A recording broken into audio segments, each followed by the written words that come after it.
Hello guys, this is Christoph with ProGuides, and today we're going to be analyzing a Jensen gameplay in his solo queue game against a formidable opponent in Froggen. Instead of focusing on mechanics in this video, we'll be primarily focusing on decision making. We're going to highlight some conceptual principles that you can immediately implement in your own game and start winning more games. So to start off, Jensen is playing as Talia against Froggen's Karthus. Talia is favored in this matchup, and Jensen knows this, so he develops a plan to be aggressive throughout the laning phase. In most mid-lane matchups, you see both players start fighting for lane priority by shoving the lane. Both of these champions have high level 1 pushing power, and the reason why you want to push the lane in the beginning is because you want more playmaking options, such as roaming or placing wards. And so that's exactly what Karthus ends up doing. Karthus wins the level 1 shove and immediately goes to ward on the side that his jungler is currently on. You must do this every game because that's where your advantage comes from, that one ward. From there, you can stick to the side that your ward is covering, knowing that you can cut off a main gank path. However, Froggen ends up getting ganked despite placing the ward. He forced the enemy jungler to go the extra mile to walk around the ward. Karthus still made the right play no matter what the outcome, so make sure to do this in your games as well.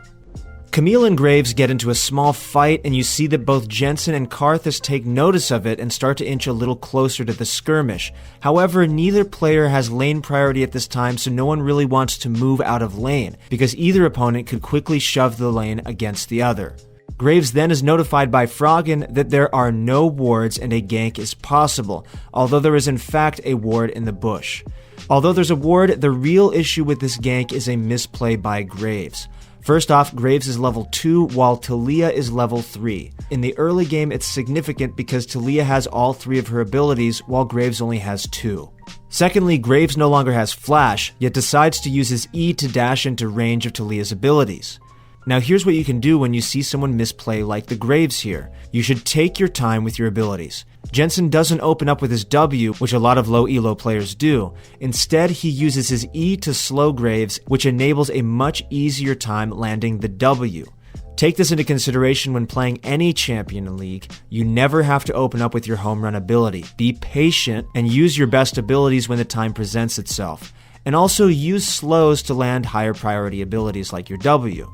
Jensen's jungler knows Karthus has no flash and that Jensen has enough health to get a kill on Karthus.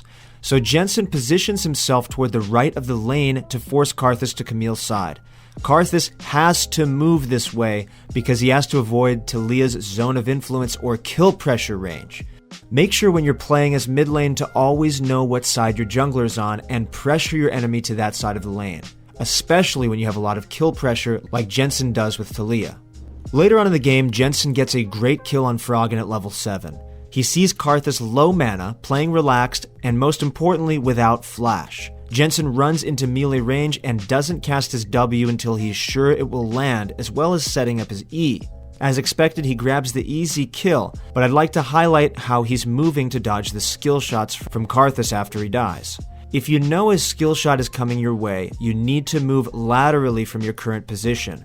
Your opponent will most likely throw it right on top of you where you are currently, so stepping to the side is very important. You can see Jensen move at the last second to dodge the abilities and barely survives.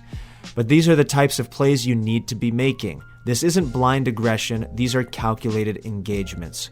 He knows that he will win this all-in fight. He knows his limits.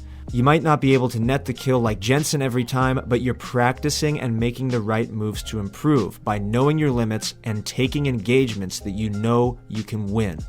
If you have an advantage, look to be the aggressor and force your opponent to react to you. We hope you enjoyed this analysis. If you are interested in seeing more videos like these, make sure to subscribe to our YouTube channel. And if you're interested in getting a higher rank in League of Legends, make sure to check out our site ProGuides.com, where you will get out of bronze or silver and into the division that you deserve through advanced tips from real pros and one-on-one coaching with challenger players anytime you want. Thanks for watching, and I'll see you in the next video.